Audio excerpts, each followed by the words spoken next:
പറയുന്ന ഡ്രഗ്സിനെതിരെയുള്ള പോരാട്ടത്തിലാണ്.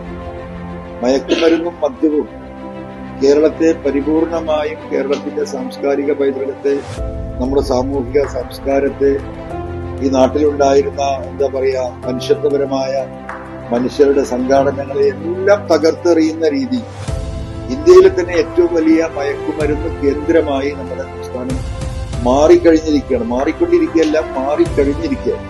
കഴിഞ്ഞ ജനുവരി 1 തൊട്ട് ഇന്നത്തെ ഈ ദിവസം വരെ 65 കൊലപാതകം കേരളത്തില് കഴിഞ്ഞ 2 മാസത്തിനുള്ളിൽ നടന്നിരിക്കുക.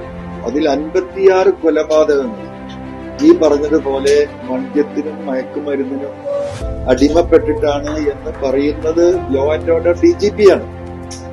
ഇവിടെ ഈ വിഷയം വളരെ ഗൗരവമായി ഏറ്റെടുക്കാനും ജനങ്ങളെ രാഷ്ട്രീയത്തിനപ്പുറം ഇതൊരു ജനകീയ വിഷയമാക്കി ഉയർത്തിക്കൊണ്ടുവരാനും സംസ്ഥാനത്തെ സ്റ്റേറ്റിനുണ്ടാക്കാവുന്ന നിയമങ്ങളിലുള്ള ഭേദഗതികൾ, ജുവനൈൽ ജസ്റ്റിസ് നിയമത്തിലുള്ള ഭേദഗതികൾ, ഇതൊരു നാടിന്റെ പ്രധാനമായിട്ടുള്ളൊരു ദുരന്തമായി കണക്കാക്കി ഡിസാസ്റ്റർ മാനേജ്മെന്റിന്റെ അണ്ടറിൽ ഒരു പുതിയ നിയമനിർമ്മാണം നടത്തിക്കൊണ്ട് ശക്തമായ നിയമനിർമ്മാണവും ബോധവൽക്കരണവും ഇന്ന് പോലീസിലെ ഒരു വിഭാഗം, എക്സൈസിലെ ഒരു വിഭാഗം ഈ വിഷയവുമായി ബന്ധപ്പെട്ട് ഈ മാഫിയകളുമായി ബന്ധമുണ്ട് എന്നതൊരു വസ്തുതയാണ്.